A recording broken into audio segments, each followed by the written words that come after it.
This is Alex Eala's moment. With our dinners, our evenings are fixated when she's playing. That's real tennis. Alex Eala arrives in Washington, DC for the $1.06 million Mubadala Citi DC Open, and the air outside the William H.G. Fitzgerald Tennis Center is already carrying a sound this tournament has not heard in years.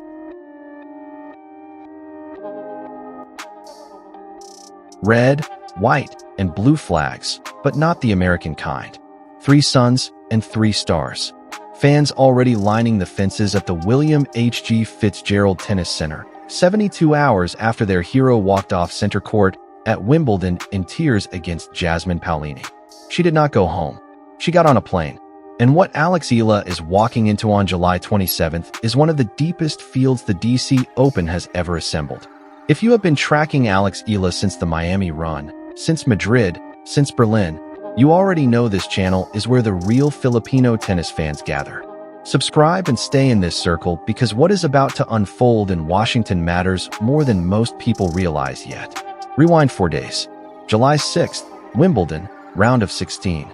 Eala loses to Paolini 4-6, 6-4, 3-6. The deepest run a Filipina has ever made at a Grand Slam in the Open era. The Guardian described her leaving center court to a standing ovation. Then on July 7th, one Instagram caption in Tagalog and English. 7 words. Everything. Salamat Wimbledon. Thank you for everything. That was Monday. By Wednesday, she was in Washington. The field waiting for her is not a WTA 500 field. It is a WTA 1000 field wearing a smaller badge. 7 of the world's top 20 are in this draw. Elena Svitolina, the same player Eala dismantled in Berlin 3 weeks ago, now carrying a revenge motive circled on her calendar. Marta Kostyuk, a former DC finalist. Naomi Osaka, 2-time US Open champion still clawing her way back to relevance. Venus Williams, 44 years old and still commanding center stage. And Leylah Fernandez, the defending champion who lifted this exact trophy in 2025. Then there is the clock. 12 months ago in Cincinnati, Eala faded under the weight of a brutal back-to-back schedule. The tennis world remembers that. The tennis world is quietly asking whether a 21-year-old can peak on grass and then peak again on North American hard courts inside 3 weeks. History says no. Alex Eala has spent 2026 rewriting what history says. Start with the money. The women's prize pool in Washington sits at over $1.6 million when hospitality is included.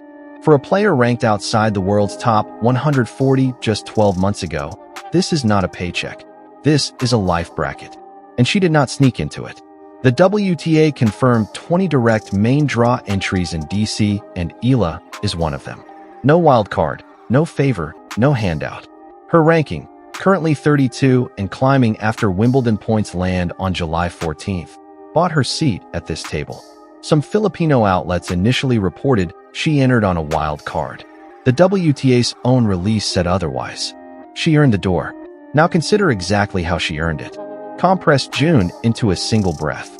Berlin, June 17th. She beats world number 10 Elena Rybakina 7-5, 6-4. Berlin, June 18th. She beats Elena Svitolina 6-3, 6-4.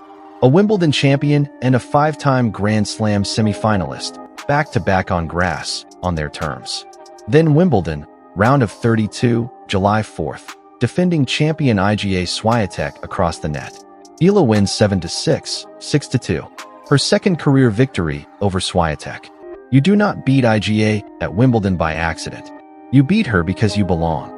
And when she stepped to the microphone after that match, she said something that Filipino Twitter turned into a national scripture. The court is not the place to belittle yourself. That is not a motivational line. That is the exact mental reprogramming her mentor has been drilling into her for months. Look at the pattern. Madrid, viral airport welcome. Paris, viral airport welcome. Bad Homburg, a documented crowd scene that circulated across Filipino social media for days. Wimbledon, the LA Times filed a feature specifically about the passionate Filipino support ringing the grounds. Washington is not an exception to that pattern. Washington is the natural next chapter. The DMV region holds one of the densest Filipino-American populations in the entire country. If her recent stops are any guide, the fences at Fitzgerald are already filling up. For every Filipino fan who spent the last 2 years telling coworkers to remember the name Alex Eala, the world is not catching up anymore. The world is here. There is a reason all of this is happening at once. His name is Tony Nadal, the man who coached Rafael Nadal to 22 Grand Slam titles, the architect of arguably the greatest clay court career the sport has ever produced, and the head of the academy in Mallorca where Alex Eala has trained since she was 13. In 2026, according to Tennis 365 and confirmed by head coach Joan Bosch, Tony has taken a personal hands-on mentoring role in Eala's development. Her own words on that partnership: "Tony told me things I did not want to hear, but needed to." He has said publicly that she has big potential in her game and her personality. That is not a courtesy compliment from a legend passing through. That is Tony Nadal choosing where to invest the second act of his coaching life. And according to Yahoo Sports, Rafael Nadal himself has reportedly stepped in to advise her tactically this season through Joan Bosch. Rafael Nadal does not spend his attention on players who are not going to matter. They are betting on her.